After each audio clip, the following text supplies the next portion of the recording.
नमस्कार बच्चों। अभी हमने कक्षा 7 का पाठ 1 मेरे वतन के लोगों आपको भेजा था। वो लगता है आपको समझ में आया होगा। इस समय आप घर पर हैं लॉकडाउन की वजह से, इसलिए किताबें ले लें, क्योंकि किताबों से कुछ ज़्यादा अध्ययन होगा। जब आप किताब भी देखेंगे और उसे सुनेंगे तो आपको समझ जल्दी आएगी। इसलिए जल्दी ही जल्दी जिनके पास किताबें ना हों वो विद्यालय आकर किताबें लें। अब देखिए, इसका है पाठ 2। पाठ का नाम है जीव दया की मछलियाँ, अर्थात जीवधारी छोटे मोटे जीव सभी दया के पात्र हैं। इन छोटे मोटे निरीह जानवरों को हमें नहीं सताना चाहिए, क्योंकि ये भी प्रकृति के अंग हैं। इनकी कमी होने से वातावरण में कुछ प्रभाव आ जाता है। तो इसमें कहा गया है, सेवा और दया का संबंध केवल भूखे को रोटी और भिखारी को धन देने से नहीं। अर्थात सेवा और दया संबंध ये नहीं है कि कोई व्यक्ति आपके घर में मांगने चला कि मेरा भूखा हो, मुझे रोटी खिला दे, तो आपका रोटी खिला दी तो ये आपका ये सेवा हो गया। और न ये दया है। क्यों? अरे दया क्या, भूखों को यदि आपने भोजन करा दिया तो ये आपका कर्तव्य हुआ। आपके दरवाजे पर कोई दो रोटी लेने आया तो उसे दे देना चाहिए। और या किसी भिखारी को आपने 5-10 रुपये दे दिए, ये कोई नहीं, चलो उसकी आवश्यकता पूर्ति होगी। आप किसी निराश दुखी को गले लगाकर 2 शब्द तसल्ली से कहकर आत्मसंतुष्टि कर सकते। लेकिन वास्तविक दया ना धन देने से है और ना रोटी से। यदि आपको कहीं कोई भूखा प्यासा या निराश व्यक्ति मिल जाए जो अपने जीवन से निराश हो गया हो कठिनाइयों के कारण, उसे आपसे कुछ चाहिए तो नहीं, लेकिन यदि आप उसको अपने गले से लगाकर कहे कि बताओ भैया तुम्हारा क्या कष्ट है, क्या है, मैं आपके लिए कितना कर सकता हूँ, आप चिंता ना करें, आपको किसी बात की परवाह नहीं। भले ही आप कुछ ना दें, लेकिन इतना ढाढ़ बना दें कि वो संतुष्ट। वो सबसे बड़ी दया है कि कोई निराश बनाने जा रहा है, उसे आगे पीछे कुछ नहीं दिखाई देगा, क्योंकि वो जीवन के आशाओं से बिल्कुल ऊब चुका है। तो उसे आप गले लगाने लगा, भाई आपको यदि कोई कष्ट है तो मुझे बताइए, मैं उसे दूर करने का उपाय करूँगा। और आप किसी प्रकार की चिंता न करें, सभी चिंताओं का समाधान मैं स्वयं ही कर दूँगा। केवल इतने कहने मात्र से जो उसे संतुष्टि प्राप्त होगी वो उसकी रीत है। अर्थात आपने कुछ न दिया न कुछ लिया, केवल गले से लगाकर 2 शब्द सांत्वना के उसके साथ कह दिए तो वो उसके लिए दया। रास्ते में पड़ा पत्थर जो किसी को लहूलुहान कर सकता है, उसे हटा सकते हैं तो भी। जैसे बीच रास्ते में कोई पत्थर पड़ा है, नुकीला पत्थर है, आने जाने वाले को आज सकता सामने देख रहे हैं, उन नीचे पत्थर नहीं आया, कई लोग चोट खा जाते हैं, उनसे खून भी बहने लगता है। तो इस प्रकार रास्ते में पड़े हुए पत्थर को हटा देना भी गया है। या बीच रास्ते में कोई कांटा पड़ा है, ये नहीं कि आप उसे देखकर बच के चाहिए, बल्कि आपने देखा कि कांटा पड़ा है, आज हमें नहीं लगा, मैंने तो देख लिया है, किसी दूसरे को न लग जाए, इस उद्देश्य से उस कांटे को उठाकर अलग पूरे दाम ये दया है। अर्थात आपने किसी के साथ नहीं किया, लेकिन जो उस रास्ते से गुजरने वाले थे उनको कोई कष्ट ना हो, ये सबसे बड़ी सहानुभूति है। बारिश में जाते समय किसी को अपनी छाती या कार में थोड़ी सी दगल दे सकते हैं। तो आप बारिश में कहीं चले जा रहे हैं, कोई बेचारा बच्चा, युवक या युवती बारिश के कारण एकांत में खड़ा होकर कहीं दूर जाना है, यदि आप उसी रास्ते पर जा रहे हैं, उसे अपने साथ चाहते भी ले, तो ये भी आपकी इच्छा नहीं कि चलो उसे हमने रास्ते में छोड़ दिया, कम से कम वो गिरने से बचे। ठंडे पानी की बोतल तपती दोपहर में धूप से झुलसते मजदूर या ठेले वाले को दे सकते हैं। अर्थात आप कहीं जा रहे हैं, तेज धूप पड़ रही है और उसी समय कोई फेरी वाला या राहगीर प्यास के कारण बेचैन है और धूप के कारण, तो यदि आपके पास कोई ठंडी बोतल या ठंडा पानी यदि उसे पीने के लिए दे, तो सबसे बड़ी देखिए, पानी है उसका मूल्य कुछ नहीं है, लेकिन आवश्यकता के समय यदि आप उसका काम चला देते हैं तो वो सबसे बड़ी दया। जरूरत है उसे पानी की और गर्मी के कारण वो बिहार है, ऐसे में ठंडा पानी उसकी आत्मा को संतुष्ट करता है, तो ये आपकी दया हो। घायल कुत्ते के जख्मों पर मरहम पट्टी कर सकते हैं।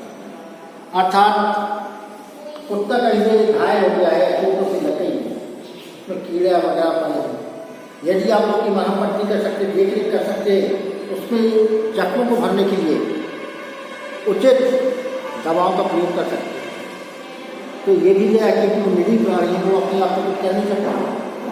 जानवर है तो वो अपने आप कुछ नहीं कर सकता, तो उसके लिए आप थोड़ा बहुत मरहम उसके घावों को भरने के लिए लगा सकते हैं। ये आपकी सबसे बड़ी दया होगी। यह सब तो सेवा का ही है, अर्थात जो कुछ भी अभी आपने कार्य किए वो सभी मनुष्य की सेवा का अंग माने जाते हैं। अब देखिए, यहाँ से पाठ प्रारंभ होता है। पश्चिमी जर्मनी का गुशनबाख गांव, यानी जर्मन का एक गांव है जिसका नाम है गुशनबाख। दो लड़के आपस में लड़ रहे हैं, उनमें से एक था पादरी का बेटा और दूसरा मेहनत करने वाली बच्ची। देखिए, जर्मन के गुशनबाख गांव में दो लड़के आपस में लड़ रहे हैं। अब दो लड़के में एक था ईसाई, जिसे आप पादरी कहते हैं, और दूसरा था मजदूर का लड़का है, मेहनत करने वाले का लड़का। दोनों आपस में लड़ रहे हैं। पादरी के बेटे ने मजदूर के लड़के को पछाड़ दिया, क्योंकि वो खाया पिया हुआ था, फल और क्या करूँ, लेकिन मजदूर को सूखी रोटी खाने को मिलती है। तो पादरी के लड़के ने क्या हुआ, मजदूर के लड़के पछाड़ दिया। बोल अब बोल, हार गया ना मुझसे, मुझे भला जी सकता है। अर्थात पादरी लड़के ने वो हार गया, बोल बताओ अब तुम हार गए कि नहीं? अरे तुम मुझसे नहीं लड़ सकते ना मुझसे जी सकते हो, ये पादरी के लड़के ने मजदूर के लड़के से कहा। हारे हुए लड़के ने जवाब दिया, मुझे तेरी तरह मांस मक्खन खाने को मिला होता तो मुझे सिखा। मजदूर का लड़का था, बोले देखो मैं मेहनत भी करता हूँ, लेकिन मुझे खाने के लिए सूखी रोटी और चटनी मिलती, और उसकी जगह तुम्हारी तरह मांस अंडा या मक्खन का सेवन किया होता तो आप तो मुझे हरा पाती, कभी ना हरा पाती, बल्कि मैं ही तो मैं फल क्या है कि मुझे खाने को जो प्राप्त नहीं होगा, मेहनत तो मैं ज़्यादा करता हूँ, लेकिन खाने को ऊपर सुख प्राप्त होता है, तो उस मेहनत का फल नहीं होता। इतना सुनते ही पादरी का लड़का उसे छोड़कर खड़ा हो गया। मन ही मन पछताने लगा, ठान लिया कि अब से वही खाऊंगा जो मजदूरों को मिलता है। लेकिन लड़का भी वो पादरी का समझदार था, जो यही लड़का था, वो भी समझ लिया कि हाँ ये बात तो है कि मैं घी दूध अंडे आदि का सेवन करता हूँ, और ये मजदूर लोग सूखी रोटी कहीं सब्जी मिल गई तो ठीक है, नहीं तो चटनी के साथ वो खा लेते।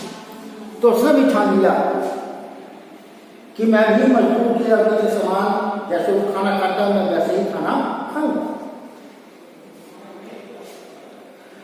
तो माँ मुझे राजू वाली प्रार्थना पसंद नहीं, उसने बड़े आदर से अपनी माता से कहा, जो रात को गिरजाघर में जाकर प्रार्थना करते थे, पता वाला ने अपनी माँ से कहा कि माँ रात को आप जो प्रार्थना करते हो वो मुझे पसंद नहीं। तो माँ ने कहा, क्यों बेटा, क्या तुम ईश्वर को नहीं मानता? आज कैसे मानते? माता ने पूछा कि अब तक तुम ईश्वर में विश्वास करता था, क्या कारण है कि आज तू ऐसा कह रहा है, क्या तुझे ईश्वर में विश्वास नहीं रहा?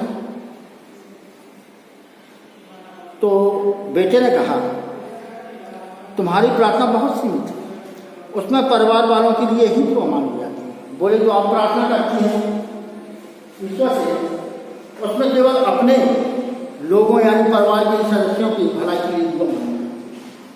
इसमें कभी आप दूसरों के लिए दुआ नहीं मांगते, बल्कि अपने लिए यही दुआ मांगते कि हमारे परिवार के सदस्य स्वस्थ हों, तो फलाने ठीक हो, हमारे अच्छा कार्य व्यवसाय चले, यानी इसमें स्वयं की प्रार्थना है।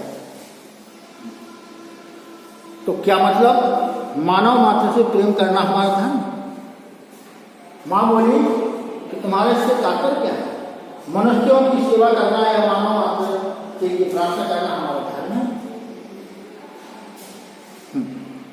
तो लड़का बोला, मैं चाहता हूं कि हमारी प्रार्थना सारे जीवों, पशु पक्षियों तक के लिए, अर्थात केवल मनुष्य मात्र के नहीं, बल्कि संसार में जो प्राणी हैं, पशु पक्षी हैं, उन सभी के लिए हमें उससे प्रार्थना करनी चाहिए। उस दिन से वह अपनी प्रार्थना अलग से करने लगा। उसने माता के साथ गिरजाघर जाना छोड़ दिया और स्वयं अलग जाकर वो प्रार्थना करने लगा। एक दिन वह घर पर बैठकर कुछ काम कर रहा था, यानी वही पादरी का लड़का घर पर बैठा हुआ कुछ कार्य कर रहा था।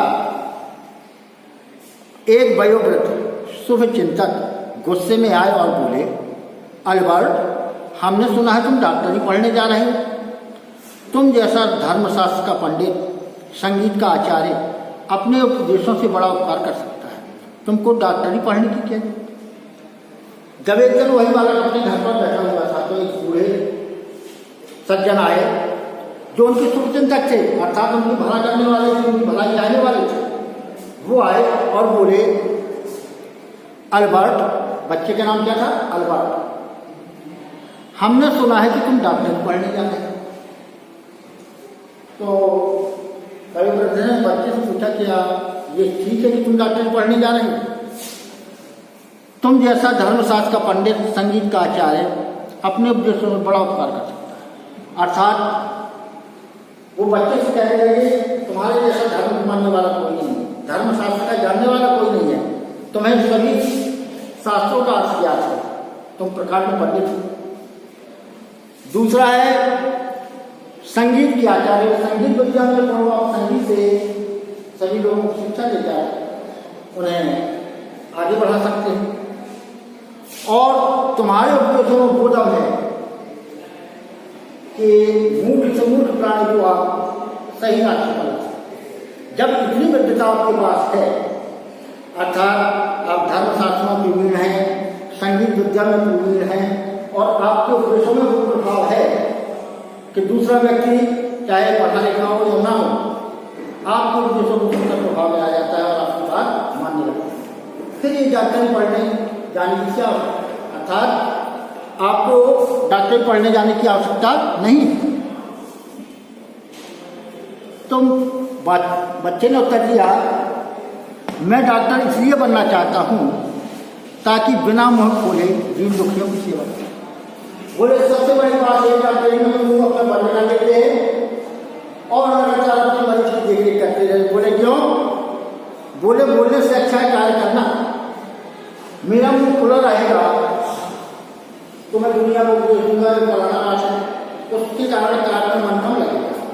इसलिए डॉक्टरी में क्या होता है, मुंह बंद करके केवल मरीजों की सेवा करना ही डॉक्टर का धर्म होता है, और इसी कारण मैं डॉक्टर बनने जा रहा हूँ।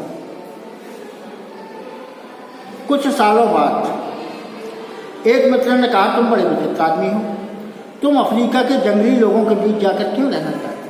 वहाँ के लोग तो अशिक्षित, असभ्य हैं। जब वो डॉक्टर बन गया तो एक मित्र ने कहा कि भाई अपने यहाँ बड़े बड़े शहर हैं, इनमें जाकर तुम अपनी डॉक्टरी कर लो।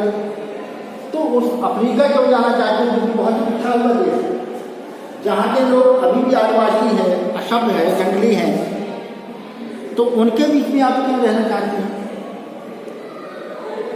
तो इसका जिम्मेदार कौन है? शारीरिक रूप वाले, अर्थात बच्चे ने उत्तर दिया कि उनको अशुभ और जंगली बनाने वाला कौन है? बोले शारीरिक रूप के लोग जिन्होंने उसे शिक्षित नहीं किया, उन्हें पढ़ने के लिए ऐसा साधन नहीं दिया जो शिक्षित हो सके। हमने उन पर अपना साम्राज्य स्थापित कर बड़ा अन्याय किया, अर्थात हमारी जाति अंग्रेजों ने उन पर अपना शासन चलाया और उन्हें आगे नहीं बढ़ने दिया, न शिक्षा के क्षेत्र में न सभ्यता के क्षेत्र में। तरह तरह के अत्याचार किए हैं। हम एशिया और अफ्रीका वालों के ऋणी हैं। आज हम उनके लिए कुछ करें वह उपकार नहीं पाए।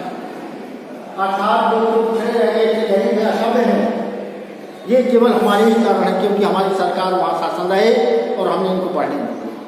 यदि हम जाकर उनको शिक्षित करें, उनका सेवा करें, तो ये कोई उपचार नहीं बल्कि हमारा प्रायश्चित होगा।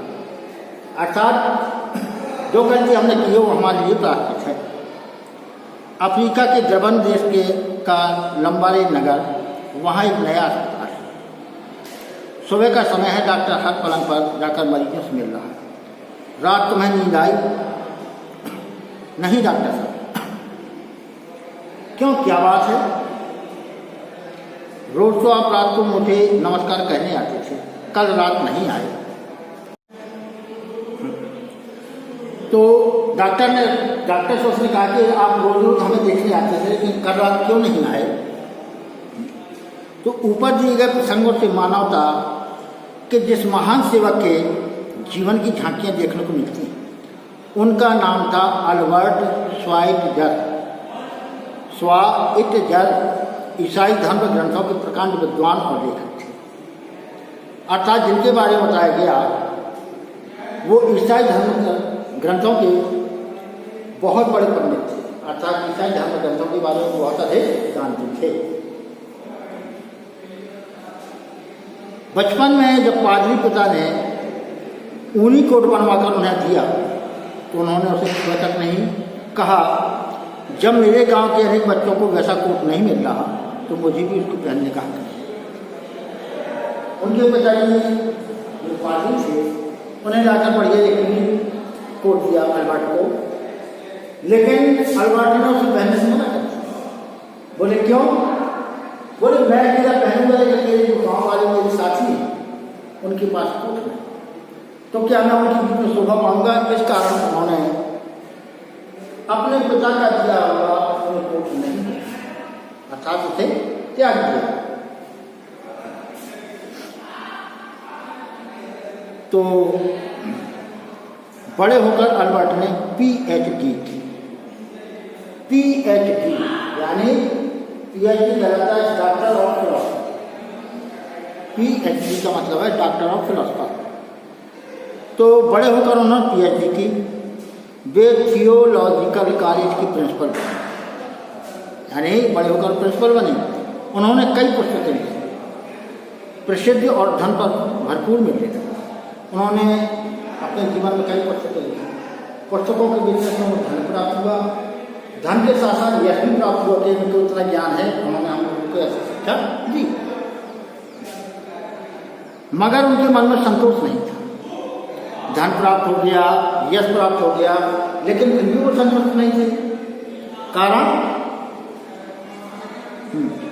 उन्होंने डॉक्टर की पढ़ाई की, पत्नी के साथ अफ्रीका के देहातों में चले, यानी डॉक्टर की पढ़ाई की थी, फिर वो अपनी पत्नी के साथ अफ्रीका के देश चले गए, जो अफ्रीका के बहुत छोटे मोटे गांव थे, जो असम और जंगली प्रकृति जहाँ के रहते थे, वहाँ गए वो डॉक्टरी करने। वहाँ पेड़ों की छाया के नीचे दवा बांटते थे, यानी कोई स्थान तो था नहीं, पेड़ों के नीचे बैठकर ही वो वहाँ के गरीब और जनजाति के लोगों को दवा बांटते थे तथा मरीजों की सेवा करते थे। इस तरह एक दिन अस्पताल की छोटी सी इमारत बन गई, यानी धीमे धीमे करके पैसा इकट्ठा करके उन्होंने अस्पताल की इमारत तैयार कर ली। आज वहाँ 75 इमारतें हैं जहाँ चिकित्सा के आदमी के साधन, अर्थात उनके छोटे से प्रयास पर आज वहाँ 75 इमारतें खड़ी हैं जो दीन दुखियों की सेवा कर रही हैं। उन्हें शांति के लिए नोबेल पुरस्कार प्रदान किया गया। पुरस्कार का सारा पैसा उन्होंने लंबा रेंज में एक कुष्ठ सेवा केंद्र में लगा दिया। लंबा रेंज में एक कुष्ठ सेवा केंद्र है जहाँ कोई व्यक्ति की सेवा की जाती थी, तो जो उन्हें पैसा मिला जाना उन्होंने संपूर्ण उस भाग में लगा दिया। उस क्षेत्र के रूढ़िगत दीन दुखियों निवासियों के लिए उन्होंने जो काम किया उसको रूढ़िगत जो पुरानी परंपराओं पर आधारित चलने वाले थे और जो असभ्य जंगली जातियाँ थी, उन सभी को उन्होंने अपना पैसा दान कर दिया और उनकी सेवा की। एक बार 35 करोड़ लंबारेन और दूर दूर तक फैल गया। अर्थात उस लंबारेन गांव में 35 करोड़ दूर दूर तक लोगों को फैल गया। सभी को दस्त लगने लगे। अस्पताल में मरीजों के झुंड के झुंड आने लगे। जब वो महामारी फैली तो झुंड के झुंड, क्योंकि एक को फैली तो दूसरे को आई, इस प्रकार वहाँ सैकड़ों की संख्या में लोग आने लगे। मगर मदद देने को कोई राजी नहीं था, सहायता करने की कोई चाहते थे डॉक्टर। अब वही जब इकट्ठे 100-200 आ जाएंगे तो उनकी सेवा के लिए आदमी तो होना चाहिए। यह देखकर अल्बर्ट श्वाइटर उठे और बोले, मैं कैसा मूर्ख हूँ जो इन जैसे जंगली लोगों के बीच में आ रहा हूँ। अर्थात मैं इनकी सेवा कर रहा हूँ लेकिन मेरा ध्यान नहीं रख रहा।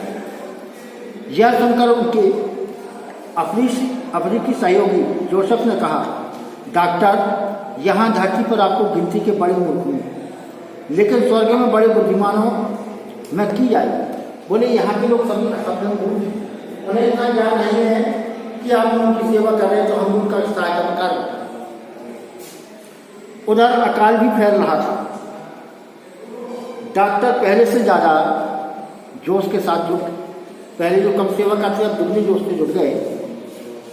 हर मरीज को अपना आराध्य देव मानते थे।